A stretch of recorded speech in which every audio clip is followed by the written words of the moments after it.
Welcome students, सभी छात्रों का जो बीएससी फर्स्ट ईयर के अंदर बायोलॉजी सेक्शन के अंदर एडमिशन लिया है, मैं उन सबका स्वागत करता हूं। मैं आपको बीएससी फर्स्ट ईयर बॉटनी का पहला पेपर एल्गी और ब्रायोफाइट्स का के बारे में बताऊंगा, अध्ययन कराऊंगा। एल्गी और जो ग्रुप है प्लांट का, ये सबसे प्रिमिटिव ग्रुप है या कहें सबसे प्राचीन समूह जो पेड़ वनस्पति का रहा है वह शैवालों का रहा है। एल्गी को हम सामान्य भाषा में हमारे हिंदी में शैवाल भी कहते हैं और ये माना जाता है कि सर्वप्रथम सबसे पहले इस पृथ्वी पर जो वनस्पति जिस स्वरूप में आई है वह शैवालों के रूप में आई है और शैवालों की उत्पत्ति भी पानी में हुई है। तो अपनी उत्पत्ति से काफ़ी लंबे समय तक और इवन आज भी यह शैवाल मुख्य रूप से इनका जो स्वाभाविक आवास जो है वह पानी ही है या जलीय आवास जिसे हम कहते हैं एक्वेटिक हैबिटेट कहा जाता है। हालांकि कई सारे शैवाल ऐसे भी हैं जो और भी दूसरे आवासों में पाए जाते हैं, चाहे वो स्थलीय आवास हो या ऐसे कई सारे अनेक विषम परिस्थितियों वाले आवासों में भी ये पाए जाते हैं। कुल मिलाकर हम कह सकते हैं कि शैवाल जो है एक कॉस्मोपॉलिटन नेचर के हैं, सर्वव्यापी हैं जो हर जगह पाए जाते हैं, पर फिर भी मुख्य आवास इनका जलीय ही है। ये शैवाल जो है बहुत ही सरल इनका शारीरिक संगठन होता है या इनकी संरचना जो हम कहें वह बहुत ही सिंपल होती है। कई सारे शैवाल ऐसे भी हैं जिनकी संगठनात्मक रूप से काफ़ी जटिल भी होते हैं। तो इनमें काफ़ी विविधता पाई जाती है, इनमें काफ़ी डाइवर्सिटी पाई जाती है, इनमें मॉर्फोलॉजिकल डाइवर्सिटी पाई जाती है, इनमें हैबिटेट डाइवर्सिटी पाई जाती है, थैलस के फॉर्म में इनमें कई प्रकार के स्ट्रक्चर्स पाए जाते हैं, थैलस डाइवर्सिटी पाई जाती है।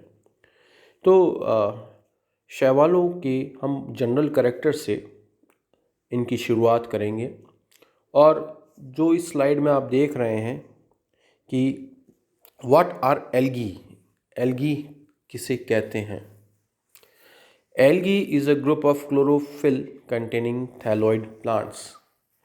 एल्गी थैलोइड प्लांट्स का वह समूह है जिनमें क्लोरोफिल पाए जाते हैं।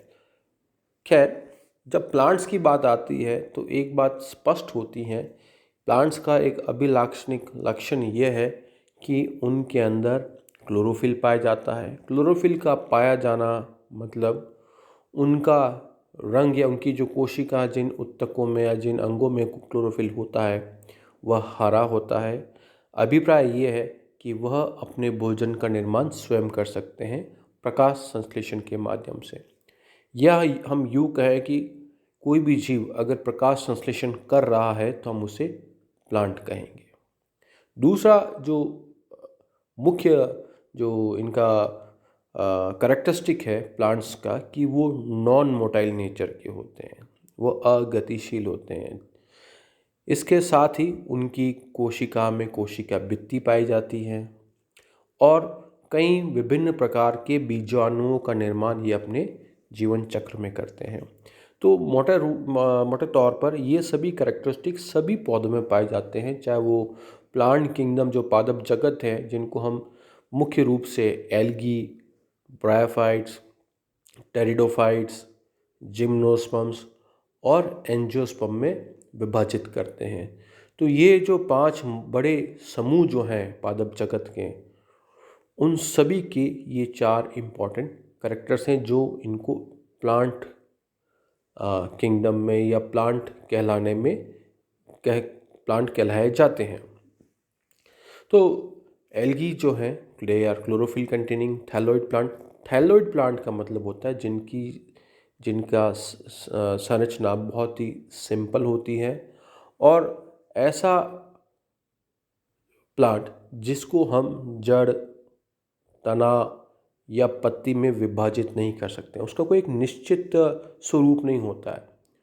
तो ऐसे सरल छोटा प्लांट जिसको जड़, तना, पत्ती में हम विभाजित ना कर सकें, जो चपटा हो सकता है, उसे हम थैलस कहते हैं। शैवाल प्रोकैरियोटिक भी हो सकते हैं और यूकैरियोटिक भी हो सकते हैं। ये जो वर्गीकरण है, ये इसका आधार है उनमें किस प्रकार की कोशिका पाई जाती है।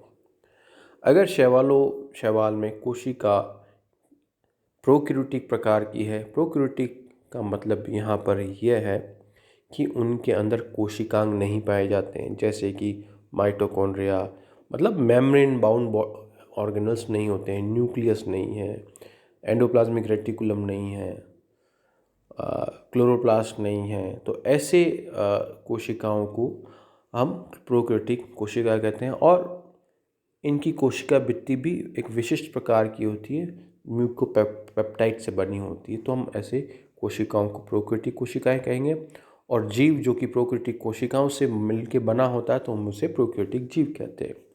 जबकि कई सारे एल्गी यूकैरियोटिक्स भी होते हैं। यूकैरियोटिक एल्गी मतलब ऐसे एल्गी जो कि यूकैरियोटिक प्रकार की कोशिकाओं से मिलकर बने होते हैं। यूकैरियोटिक कोशिका का जो कैरेक्टरिस्टिक है वो इस प्रकार है कि उनमें मेम्ब्रेन बाउंड ऑर्गेनल्स पाए जाते हैं, मतलब कोशिकांग पाए जाते हैं, उनमें न्यूक्लियस पाया जाता है, उनमें एंडोप्लाज्मिक रेटिकुलम पाया जाता है, रफ एंडोप्लाज्मिक रेटिकुलम हो चाहे स्मूथ एंडोप्लाज्मिक रेटिकुलम हो, उनमें माइटोकॉन्ड्रिया पाया जाता है, उनमें क्लोरोप्लास्ट पाया जाता है।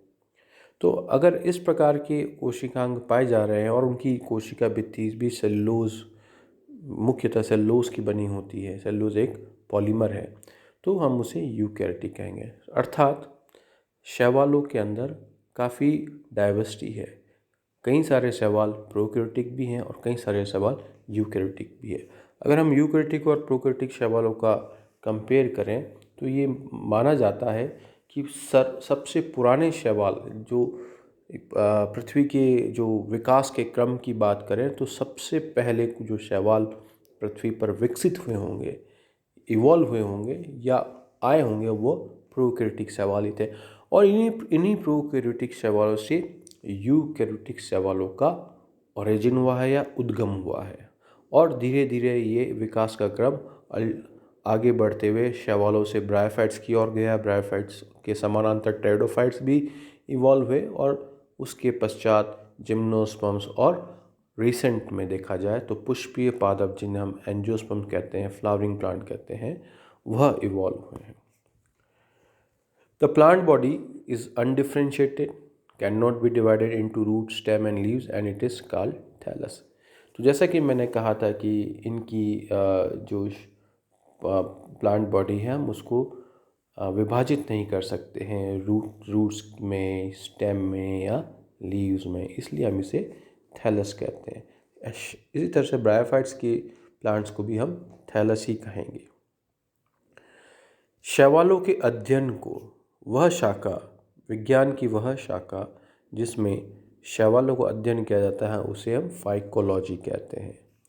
और भारत में एल्गीज की या शैवालों के अध्ययन का जो मुख्य कार्य है वह प्रोफेसर M.O.P. अयंगर ने किया है। इसीलिए M.O.P. अयंगर को फादर ऑफ इंडियन एल्गोलॉजी भी कहा जाता है। फाइकोलॉजी का एक दूसरा नाम एल्गोलॉजी है। एल्गोलॉजी का मतलब study of algaes. Algaes are autotrophs. Autotrophs का मतलब वह अपना कार्बन एनर्जी सोर्स, ऑटोट्रॉप्स का मतलब ये हुआ कि किस प्रकार कोई जीव अपना न्यूट्रिशन प्राप्त करता है। उस न्यूट्रिशन प्राप्त करने के कई चार विभिन्न प्रकार के न्यूट्रिशन आधार हो सकते हैं। न्यूट्रिशन का मतलब कैसे वो अपना कार्बन सोर्स और कैसे वो अपना एनर्जी सोर्स को डिराइव करता है। उस आधार पर ऑटोट्रॉप्स, फोटोऑटोट्रॉप्स, फोटोहेटरोट्रॉप्स, कीमोऑटोट्रॉप्स और कीमोहेटरोट्रॉप्स होते हैं। एल्गीज जो हैं वे सारे के सारे फोटो ऑटोट्रॉप्स है। ऑटोट्रॉप्स का मतलब यहाँ पर है कि वह इनऑर्गेनिक कार्बन से ऑर्गेनिक कार्बन का निर्माण करते हैं। CO2 से C6H12O6 का निर्माण करना। तो ऐसे जीव जो कि इनऑर्गेनिक कार्बन से ऑर्गेनिक कार्बन बनाते हैं वे ऑटोट्रॉप्स कहलाते हैं। जबकि वह जीव जो डायरेक्टली ऑर्गेनिक कार्बन को यूज़ करते हैं अपने शरीर के समस्त कार्य को पूर्ण करने के लिए, उन्हें हम हेटरोट्रॉप कहते हैं। और ये एनर्जी लाइट से, मुख्य सोर्स इनका एनर्जी का चूँकि प्रकाश है, तो इसलिए हम इन्हें फोटो ऑटोट्रॉप्स कहते हैं। Their cell wall mainly consist of cellulose, जो कि पॉलीमर होता है ग्लूकोज का, और ख़ास कर की जो यूकैरियोटिक एल्गीज हैं उनकी सेल वॉल सेलुलोज की बनी होती है, जबकि जो प्रोकैरियोटिक एल्गी है उनकी सेल वॉल पेप्टाइडोग्लाइकेन की बनी होती है। Algae are of universal occurrence and are found in diverse type of habitats, but majority of algae are aquatic। जैसा कि पूर्व में मैंने कहा है, ये सर्वव्यापी हैं, यूनिवर्सल नेचर के हैं, सभी जगह पाए जाते हैं और विभिन्न विभिन्न प्रकार के आवासों में पाए जाते हैं। पर मैक्सिमम जो बहुतायत में जो शैवाल पाए जाते हैं वह जलीय आवास में पाए जाते हैं। शैवालों में उनके थैलस स्वरूप में भी काफ़ी विविधता पाई जाती है। Algae show diversity in their thallus structure from unicellular to multicellular. एक कोशिकीय से लेके बहुकोशिकीय स्वरूपों में ये पाए जाते हैं। जहाँ तक इनके जनन की बात है, इनमें अलैंगिक जनन, एसेक्सुअल रिप्रोडक्शन और सेक्सुअल रिप्रोडक्शन, लैंगिक जनन दोनों ही प्रकार के जनन पाए जाते हैं। साथ ही कायिक जनन में इनमें काफ़ी कॉमन है, जिसे हम वेजिटेटिव रिप्रोडक्शन भी कहते हैं। एल्गी बियर्स यूनिसेलुलर और multicellular sex organs and sex organs are not protected by sterile jacket layer. ये एक इनका ऐसा लक्षण है जो कि इनको दूसरे प्लांट समूह, चाहे ब्रायोफाइट, टेरिडोफाइट, जिम्नोस्पर्म या एंजियोस्पर्म है, उनसे अलग करता है। इनके जो सेक्स ऑर्गन्स हैं, जनन अंग हैं, वह एक कोशिकीय से लेकर बहुकोशिकीय हो सकते हैं, सेक्स ऑर्गन्स हो सकते हैं। पर इनके चारों ओर कोई प्रोटेक्टिव आवरण नहीं पाया जाता है, जिसे हम स्टेराइल जैकेट लेयर कहते हैं। एक और महत्वपूर्ण बात यह है कि इनके जीवन चक्र में जब लैंगिक जनन होगा तब जाइगोट का निर्माण होता है। लैंगिक जनन में नर युग्मक और मादा युग्मक में निषेचन होगा और उसके पश्चात जाइगोट बनता है, और जाइगोट से फिर एम्ब्रियो का निर्माण होना चाहिए, परंतु शैवालों में भ्रूण का निर्माण नहीं होता। तो ये भी एक इम्पॉर्टेंट इनका करेक्टर है, जो कि इनको भिन्न रखता है दूसरे प्लांट समूह से, चाहे वो ब्रायोफाइट, टेरिडोफाइट, जिम्नोस्पर्म, एंजियोस्पर्म हो। इन चारों ही समूह के अंदर उनके जीवन चक्र में भ्रूण का निर्माण, एम्ब्रियो का निर्माण होता है जाइगोट से, जबकि एल्गीज में नहीं होता है। इनमें पीढ़ी एकांतरण पाया जाता है जो काफ़ी स्पष्ट है। दे show distinct alternation of generation, चाहे स्पोरोफिटिक फेज हो या गैमेटोफिटिक फेज का, और अल्टरेशन ऑफ जनरेशन भी इनमें काफ़ी भिन्न भिन्न प्रकार के पाए जाते हैं, तो इनमें भी काफ़ी विविधता है। ये स्लाइड जो है ये बताती है कि किस विभिन्न प्रकार के आवासों में शैवाल पाए जाते हैं। कुछ उदाहरण भी दिए गए हैं। जैसे कि हम बात करें तो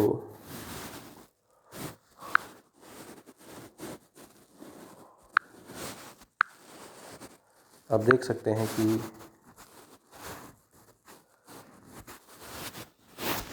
फ्रेश वाटर, सबसे पहले फ्रेश वाटर जो है, जो कि जैसे कि स्वच्छ जल, सामान्यतः ये स्वच्छ जल कहाँ पाया जाता है? पॉन्ड्स के अंदर, रिवर्स के अंदर या लेक्स के अंदर। उनमें पाए जाने वाले जो प्रमुख शैवाल हैं वो स्पायरोगायरा हैं, क्लेडोफोरा है, कारा है, ये स्वच्छ जल में पाए जाते हैं। जबकि जो मैरीन है, मतलब ये भी एक्वेटिक हैबिटेट ही है, पर ये मैरीन मतलब सी वाटर के अंदर है, तो उसमें रेड एल्गी और ब्राउन एल्गी पाए जाते हैं। टेरेस्ट्रियल स्थलीय आवास में जैसे कि गीली मिट्टी पर, चट्टानों पर भी पाए जाते हैं। गीली चट्टानों पर पाए जाने वाले नॉस्टॉक हैं, वाउचेरिया हैं, ये पाए जाते हैं। थर्मोफिटिक, जहाँ पर हॉट स्प्रिंग्स होती है, जहाँ हाई टेम्परेचर होता है, जहाँ गर्म पानी है, वहाँ पर भी पाए जाते हैं, जैसे कुछ ऑसिलेटोरिया है, स्काइटोनीमा है, इस प्रकार के शैवाल। लिटोफिटिक, जो पूर्ण रूप से चट्टानों पे पाए जाते हैं, रिवोलेरिया है। क्रायोफाइटिक, जो कि आइस पर, बर्फ़ पे पाए जाने वाले हैं, तो एक प्रजाति है जिसका नाम है क्लेमाइडोमोनास नेवलिस। ये बर्फ़ पे पाए जाते हैं और बर्फ़, इनके कारण बर्फ़ का जो रंग है वो लाल हो जाता है, रेड स्नो। इस तरह से एपिफाइटिक दूसरे पौधों पर पाए जाने वाले हैं, तो उन्हें हम एपिफाइट्स कहते हैं। एंडोफाइटिक, एपिफाइटिक मतलब पौधों के ऊपर, और एंडोफाइटिक मतलब inside the plants. So you can see there is a lot of diversity in terms of habitat which is found in algae. So these are some pictures of algae, of freshwater algae. आप देख सकते हैं कि इस slide में चार विभिन्न प्रकार की एल्गीज दर्शाई गई हैं जो कि फ्रेश वाटर या स्वच्छ जल में पाई जाती है। जैसे कि सर आप देख सकते हैं सबसे पहले कि स्पाइरो वगैरह आप चित्र में देख रहे हैं। इस चित्र के अंदर जो स्पाइरो वगैरह है, ये एक फिलामेंटस एल्गी है, और इसमें आपको एक स्पाइरल कलर से ये जो ग्रीन स्ट्रक्चर दिख रहा है, ये उसका क्लोरोप्लास्ट है। तो चूँकि ये स्पाइरल शेप में है, तो सर्पिलाकार है, इसलिए स्पाइरो वगैरह नाम दिया गया है। दूसरे चित्र में आप देख सकते हैं कि वॉलवॉक्स एक कॉलोनियल एल्गी होती है, ठीक है, तो ये एक कॉलोनी है वॉलवॉक्स की। इस तरह से तीसरे चित्र में आप देख सकते हैं, यहाँ पर एक जाला नेट लाइक स्ट्रक्चर है जिसे हम हाइड्रोडिक्टियन कहते हैं। ये प्रैक्टिकल्स के अंदर भी हैं, चाहे आप स्पाइरो वगैरह देखेंगे, वॉलवॉक्स का देखेंगे, हाइड्रोडिक्टियन, ये आपको प्रैक्टिकल्स में भी करने पड़ते हैं। हेक्सागोनल स्ट्रक्चर होता है इस टाइप से, हेक्सागोनल टू पेंटागोनल हो सकते हैं। इस तरह से कारा, ये एक मैक्रोस्कोपिक एल्गी है, और ये सभी के सभी जो शैवाल है वह उदाहरण है फ्रेश वाटर एल्गी के। इस तरह से मैराइन एल्गी आप देख सकते हैं कि मैराइन एल्गी में फ्यूकस है, सारगैसम है, एक्टोकार्पस है, पॉलीसाइफोनिया जो आप देख रहे हैं लाल रंग का है, तो वो रेड एल्गी है। सारगैसम एक ब्राउन एल्गी है।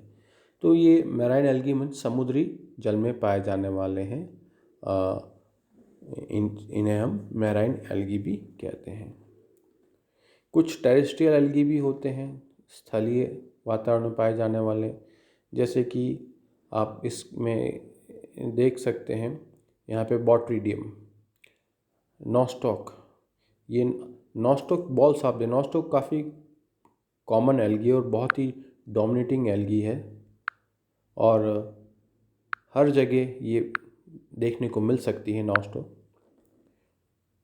जैसे ये छोटी जो गेंद-नुमा स्ट्रक्चर्स हैं, इन्हें हमें नॉस्टॉक बॉल्स कहते हैं। अब इन बॉल्स के अंदर असंख्य मात्रा में फिलामेंट्स होते हैं।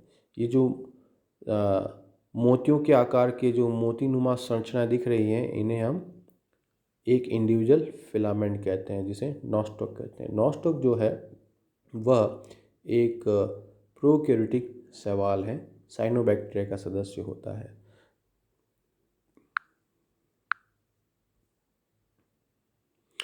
इस तरह से थर्मोफाइटिक एल्गीज जो हॉट स्प्रिंग में पाई जाने वाली है, ऑसिलेटोरिया की भी कुछ प्रजातियां पाई जाती हैं, स्काइटोनीमा है इसके अंदर, ये भी फिलामेंटस एल्गी है। लिटोफाइटिक मतलब जो चट्टानों में पाई जाती है, ये आप देख सकते हैं कि चट्टान और चट्टानों पर जो ग्रीन ग्रीन संरचना आपको दिख रही है, ये एक्चुअली एक लिटोफिटिक एल्गी है जिसे हम रिवुलेरिया कहते हैं। इस तरह से क्रायोफाइटिक एल्गी है, जिसे मैंने बताया था बर्फ़ का रंग लाल हो जाता है, उसे हम क्लेमाइडोमोनास निवालिस कहते हैं।